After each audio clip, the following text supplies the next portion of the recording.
We're going to have our next guest on. We're not going to be talking about serial killers, but we're going to be talking about killers because I don't think nobody really knows at the end of the day. Our next guest up is Gayle Nix Jackson. You can go check out her website at GayleNixJackson.com. Her book is called Orville Nix, the Missing JFK Assassination Film. And I want to hear her story. So without any further delay, let's get her on. Gayle, welcome to K-Talk and the Fringe Radio Show. Hello, Pat, and it's a pleasure to be here, and I'm sorry that I had to cancel last week. Oh, no problem. Yeah, Gayle was supposed to be on with us last week, and something didn't agree with her at the last moment, and she couldn't make it. But, hey, I've been down that path. I think we all have. And when you're not feeling that well, you not only do you want to be left alone, you don't want to talk to anybody. It's an honor to have you here tonight. I find your story, your book interesting, and there's so much to cover.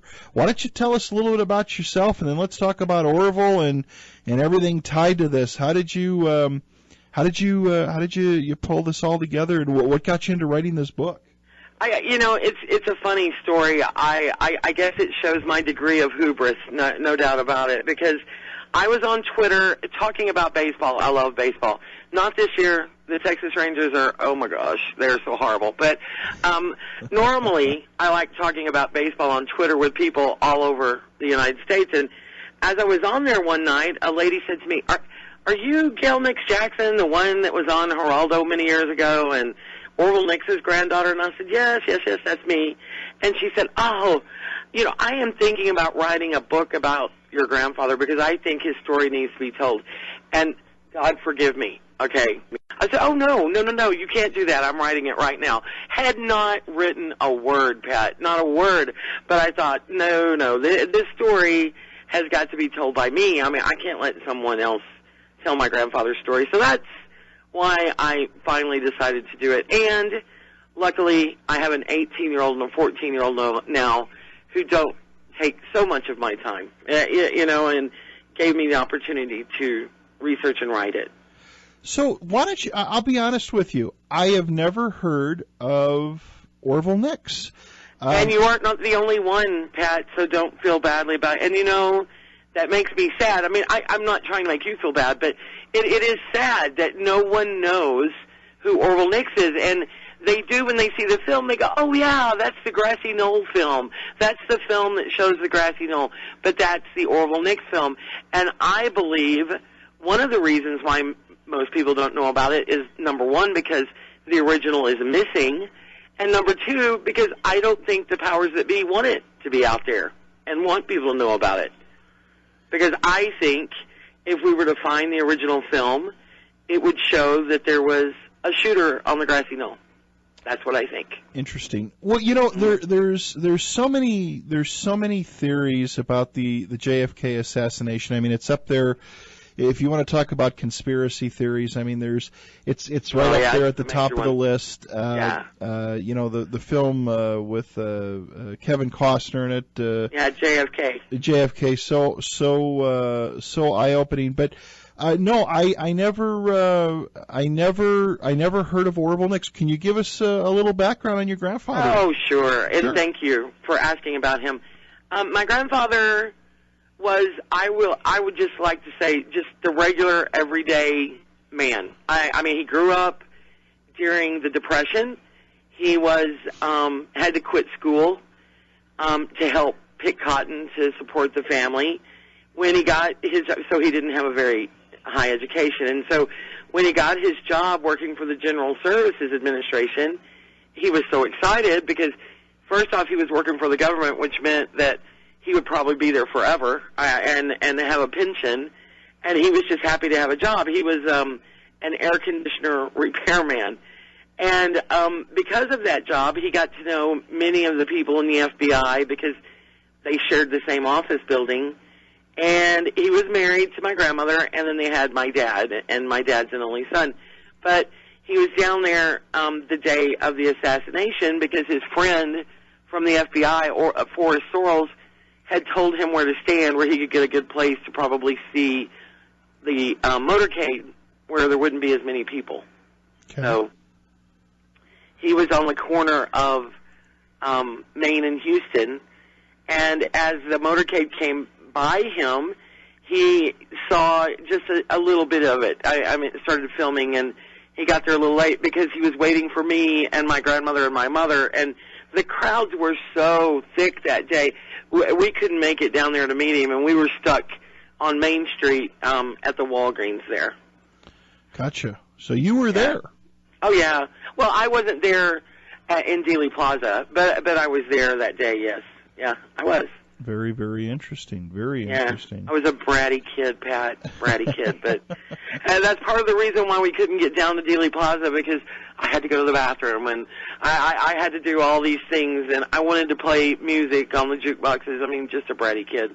I'm sure that my grandfather, in retrospect, was very happy about that, because he wouldn't have to worry about slamming any of us down into the ground like everyone else was doing when the shots started. You know, he said it was like being in a war zone. So your grandfather was he from Texas? I mean, was he from the area there? Oh yes, we were, all of us. I'm born and raised in the Dallas area. Now, honestly, he was born outside of Dallas in a more of a rural area, but moved after he married my grandmother. They moved to the Oak Cliff area of Dallas. And my dad and my mother and myself, my sister and brother, and my kids were all born at the same hospital, Methodist Hospital in Dallas. So yeah, we're generations of Dallas people. So he was working for the government, if you will, right? Is a mechanic. Right. And just Kennedy's coming through town that day, and he's going to go down there, and he obviously had the clearance to be able to get up kind of close. Well, you know, anyone could be that day. Where he was fortunate is this man I was telling you about earlier, Forrest Sorrells. He was the head of the Secret Service in Dallas, and they were friends. They played golf at the same. My grandfather was almost a semi-pro golfer. I mean, they played golf at the same country club, and they played poker and snooker, and so they were friends. And my grandfather felt very special about that, because here was a man in a really high authoritative job. I mean, friends with an air conditioner repairman. It made my grandfather feel very good about his stature in life. And you know, in the 50s and 60s, status was everything. Not that it's not now, I guess, but I don't think it's as much so as it was then, you know? Right. People wanted to say, oh, well, I live in this nice house, and I drive that new car, and everybody was after the American dream, which is to have everything new and big and fancy, you know? Well, yeah, exactly. A simpler time. Oh, yeah. Without a doubt. Okay, so your grandfather's down there. He's got his camera set up. He's just going to film Kennedy coming by. Obviously, at that time, it isn't like today. I mean, yes, they had the Secret Service. Yes, I'm sure there was attempts on the president's lives back then. But the state of security is not as high as it is today. He's just down there filming away. Right. And as the motorcade turns from Maine onto Houston, he only gets a little bit of Mrs. Kennedy and President Kennedy. And there, in fact, in his film, you can see it on YouTube all over. I mean, there's copies of my grandfather's film all over the world. It's just the original that no one can find. But if you watch it on YouTube and type in Orville, Orville, Nix, Nix, you can see at the first, and he knew he was taking that part. And the president and Jackie are smiling and happy. I mean, it's very sad. And then the next frame is Ralph Yarbrough, who was a state senator from Texas, who my grandfather detested, didn't like him at all. And so when he realized he had a picture of him, he was like, oh, I mean, and thought, I've got to get more of the president. So he turned around to go towards paralleling Elm Street. The motorcade turned onto Elm Street. My grandfather was on Main. And he was 6'6", and so his walking fast would be like me running, because of his long stride.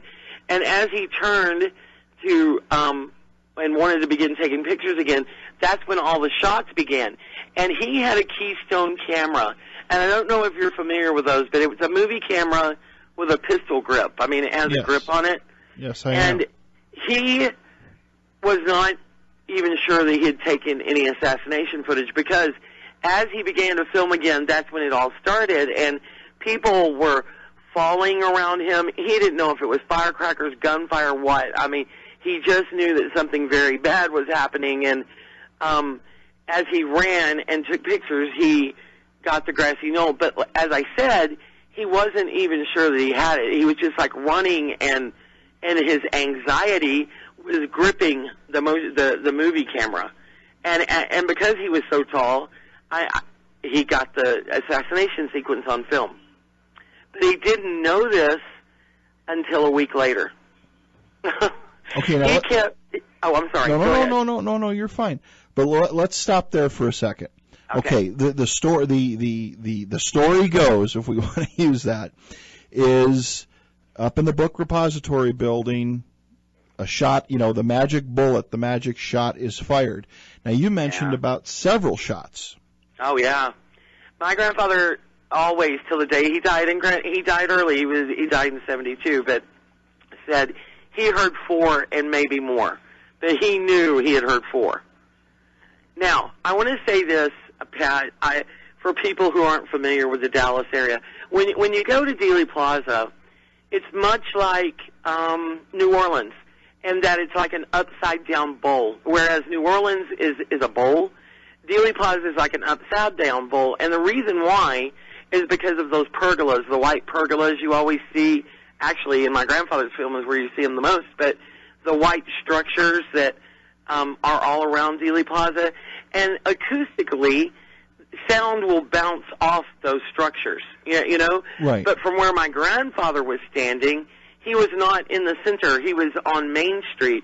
So the acoustic echo effect would not have affected him like it would the people who were right, like Mr. Zapruder, like Gene Hill, like the people who were standing right there on Elm Street when the president was killed, you know?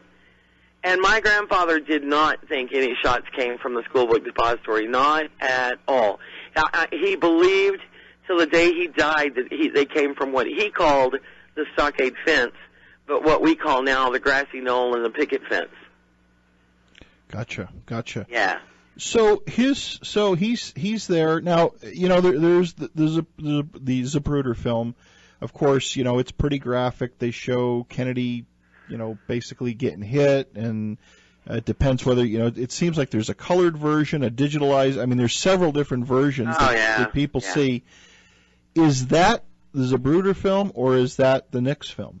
Well, the Zapruder film is the one that is very graphic. I mean, unfortunately, in my grandfather's film, you too can see the red halo above the president and all, but the Zapruder film is quite graphic, and what you see more on my grandfather's film, the other way you can tell, is you see Jackie reaching back on the car trying to get a portion of his skull from what we found out later, but and you see Clint Hill running to get on the back of the car. Whereas you don't see a lot of that. Well, you see it in the Zapruder film, but it's not as noticeable because you're so affixed to seeing the poor president be murdered, you know? Right. Yeah. So he gets the film. He hears all kinds of shots. What happens next? Okay. He, again, with a Keystone camera, it had a, I always forget the word for this. The film, it shows how much film he has left. Right. 25 feet is what it is for each side. And so when he looked down at his film to see how much film he had left, I mean, he only had like 22, 23 feet left. And he thought, well, I guess I didn't get the assassination sequence. But when you see the film, as with the Zapruder film, we're only talking like 8 to 12 seconds worth of film, So it's not going to take lots of feet of film to show it all. You know, understand what I'm saying? Yes. So he saw that, and he thought, well, I didn't get it. And he was so concerned about finding us, my mom and myself and my grandmother, that he didn't even think about it. I mean, and he was in such shock from what he had just seen happen. So he walked back down Main Street to meet us, and was so upset about it the whole night long, and told my grandmother, I know I got the president turning on to Houston Street, but I don't think I got any of the assassination sequence because look how much film I have left. So I'm going to go down in the morning and take some more pictures so you can see where I was standing. And so that's what he did. I mean, here he's got assassination footage on his in his camera, and he goes back down the next morning to Dealey Plaza at 7:30 in the morning and takes pictures again to show my grandmother where he had stood. Even after he did that, he still had footage left. Well, being very frugal, and like I said, he had lived through the Depression, and my grandmother was always on to him about spending money on poker and film and things like that. He said, well, okay, I've still got film to use. I'll just wait, and the next vacation I'll do it. Thank goodness, I mean, he didn't wait till the next vacation, because my dad called him the next week, which was Thanksgiving week, and oh, I forgot to tell you this. All of the football games, and you know how Texas, big football state, right. All the football games had been canceled that Friday because the president had been killed, and so they doubled up the next weekend, so there were football games on Fridays and Saturdays. And my dad called him and said, hey, Dad, can you go to the South Oak Cliff football game? My wife's brother's girlfriend is performing at halftime, and he can't go, and can you take pictures of it? And my grandmother was like, well, I watch midget wrestling on Saturday night, but okay, I'll go do it. And so he went down there, and he didn't even know which girl he was supposed to be taking a picture of. He just took everybody in the halftime show. And he looked at, after it was over, he realized all of his film was gone. So on his way home, he stopped at the Dynacolor lab, which was the Kodak film processing plant in Dallas, and dropped it off. And then went back home to watch his midget wrestling. He fell asleep in the chair, and like at 2 or 3 in the morning, he said the phone rang because the FBI had issued an edict to all of the film processing labs in Dallas that, look, if you get assassination footage, you turn it over immediately. Now, you have to remember, this is a week after the assassination has happened. So when they develop my grandfather's film and they see, the assassination footage, so they called him, thank goodness, instead of just giving it to the FBI. They called him and they said, Mr. Nix, you've got assassination footage here, and we want you to come down and see it because we have to turn it over to the FBI. And my grandfather was like, what? I mean, they woke him up. He didn't even realize, he goes, are you sure? I mean, how can he? He goes, and the Dynacolor people said, well, yeah, we thought maybe we had gotten your film lost because there's been so much film through here, and everybody's worried, thinking they have assassination footage, but you really do. So my grandfather called my dad and went over to his house and picked him up, and they both went down in the middle of the night and watched his film on a huge white wall there at Dynacolor, and it just tore them all up. I mean, there were 2 men working there that night, and then my grandfather and my dad were there, and they watched it over and over and over. My dad and grandfather both said it 50 or 60 times until the guy there at Dynacolor said, Mr. Nix, we might ought to give it a rest because, in the old projectors, they used a light bulb. Right, a very hot light bulb. Oh, yeah, and they were scared that they were going to burn the film because they kept playing it over and over. So they took it off and gave it to him, and my grandfather said, I work down there for the GSA. I'll just take it on my way to work. And in that day, you trusted people, too. They trusted him. They knew that he would do that, and sure enough, first thing, 7:30 in the morning, he's down there to the FBI giving them his film. Didn't make a copy for himself. No. Trusted the government and just gave it to them.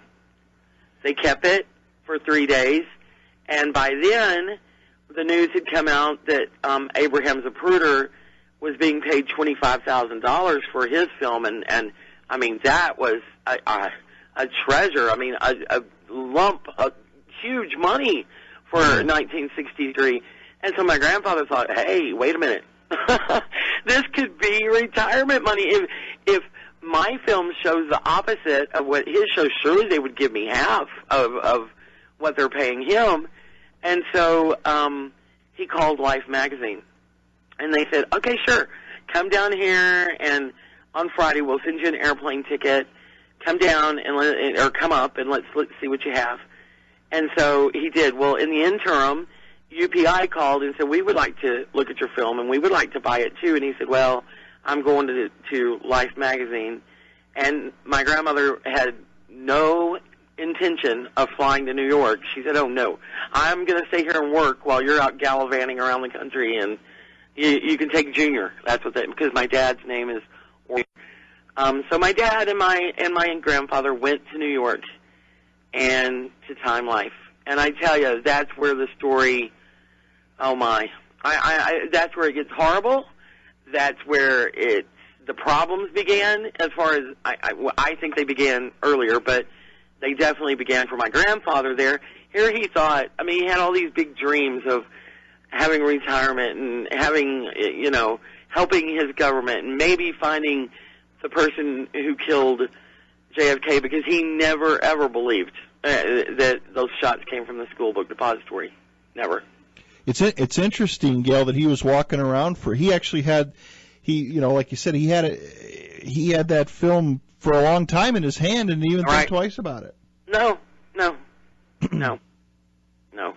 So anyway, the FBI, did they come to the house and confiscate it from him? Oh, no. He went and dropped it off to him like a good American.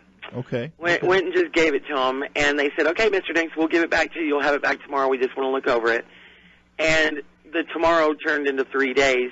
And, in fact, he was getting antsy because by then he knew he was going to New York and had to take the film with him. And the FBI kept it, and they finally gave it back to him on that Wednesday, and he went to New York on Friday.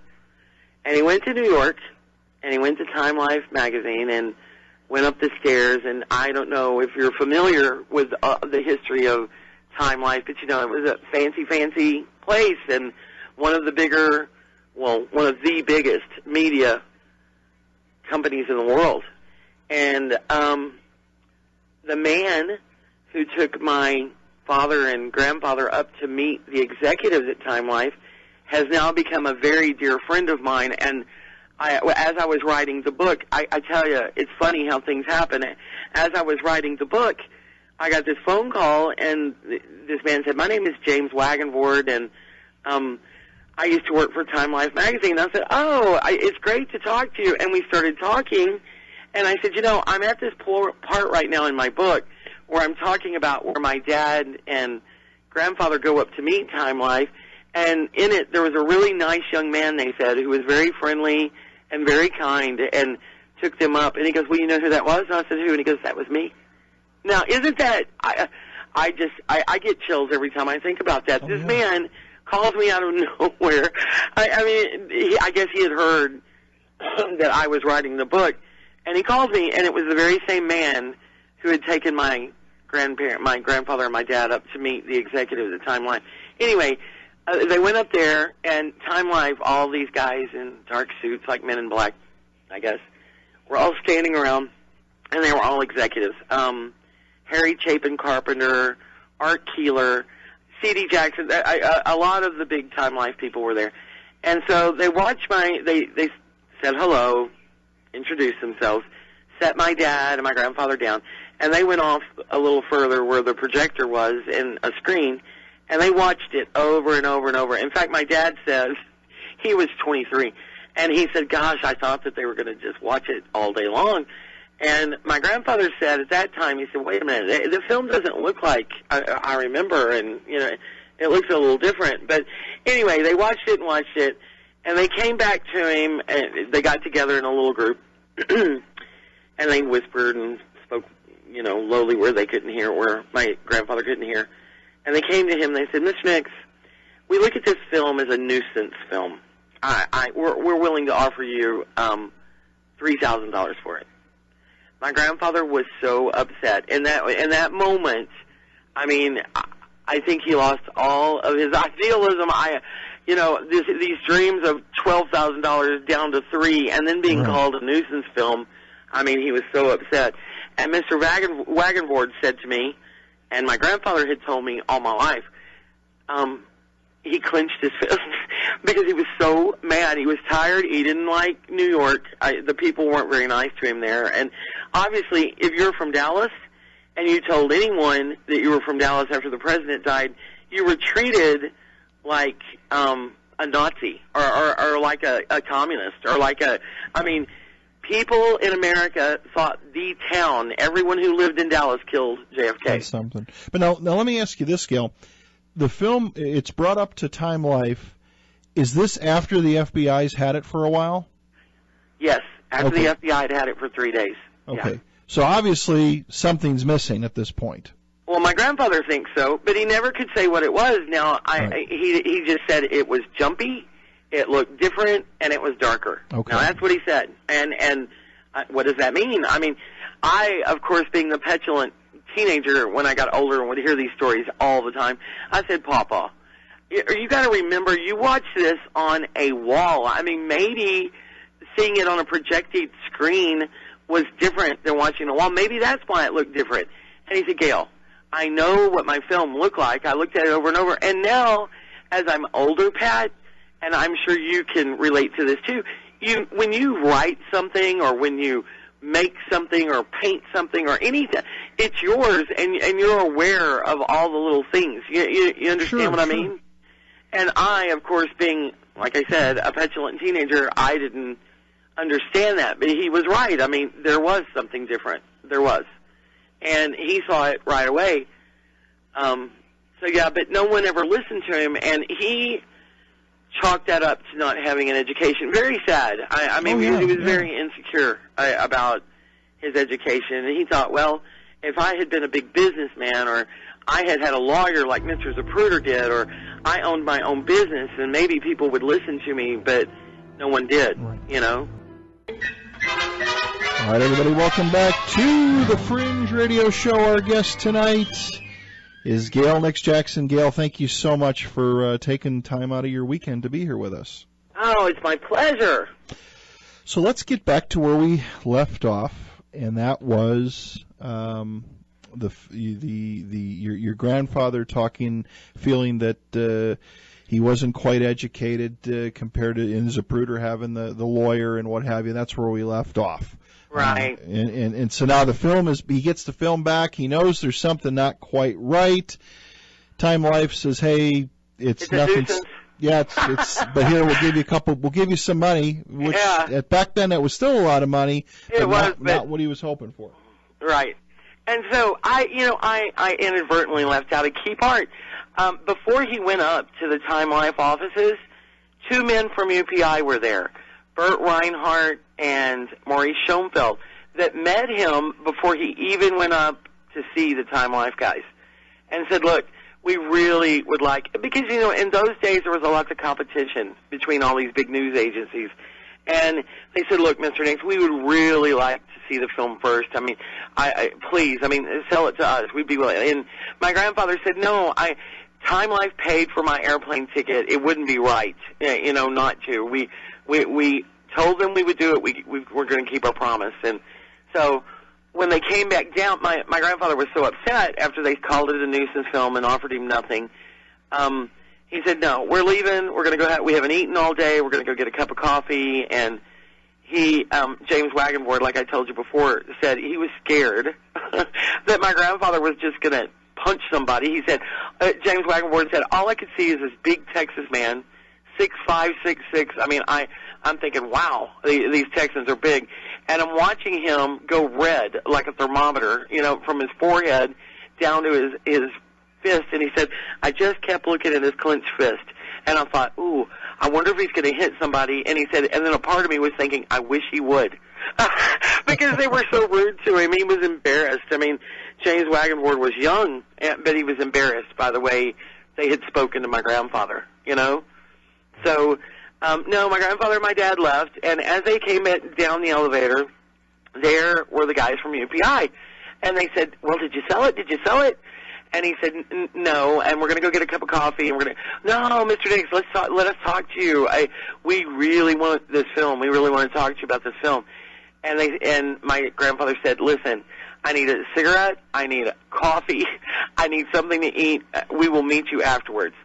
And so, sure enough, they did. They went into a small diner. The coffee was 75 cents, which really made my grandfather mad. and the hamburger was like $1.50, and you could buy them for 15 cents in Dallas, and so he knew that it must have been Rockefeller's beef or something. He was so disgusted because all he could hear in his mind's eye or in his mind's ear was my grandmother saying, "You're wasting money, and this is going to cost you more money than you're going to make." And he was thinking, "Wow, she was right. I should have stayed home. I shouldn't have come." So they went over to UPI, and again, they watched the film there. This time, the UPI guys did, and they watched the film, and they thought, "Well, it's kind of grainy. It's showing the knoll. It's not as graphic, it's not really close up, but it has some merit because it does show the president being killed." So they came back to him and they said, "Well, okay, we know that Time Life offered you $3,000. We think that's all we should do too, but we'll give you $5,000 and a new fedora if you'll sell it to us."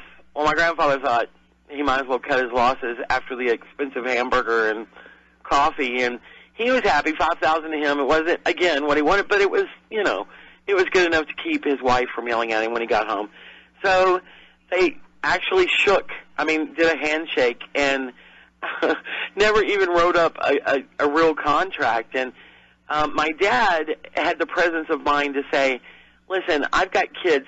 Someday can we have this film back?" And Mr. Reinhardt said, "Oh, yeah, the copyright law is 25 years. In 25 years, you'll get the film back." And that was that. And they said, "Well, can we have a copy of it to show, to our family and later on?" And they said, "Sure." And he said, "Well, okay." My grandfather said, "Well, okay, all I ask is that you don't use my name. I don't want people calling me and, bothering me because it's your film now, not ours." Well, they agreed to all these things, but like I said, it was never written down in contractual form. So, I'm sorry about the dog barking. No problem, that's terrible. No problem. So anyway, a few days later, after they got back home, he did indeed get a check and a little handwritten note saying, "Yes, we will give you the film back, and here's your hat, and nice talking to you. Nice meeting you." Well, that very weekend, UPI was a news agency, so they sent a copy of the Knicks film to all the Movie Tone subscribers. So if you were in a movie theater that weekend, remember how in the old days they would show news specials in like commercials? Sure. At the old movie theater, at the movie theater.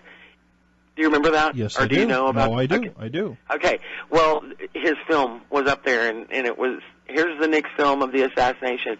And that was one of the first times anyone saw footage of the assassination was that weekend. And, of course, they had already negated the contract by saying it was his.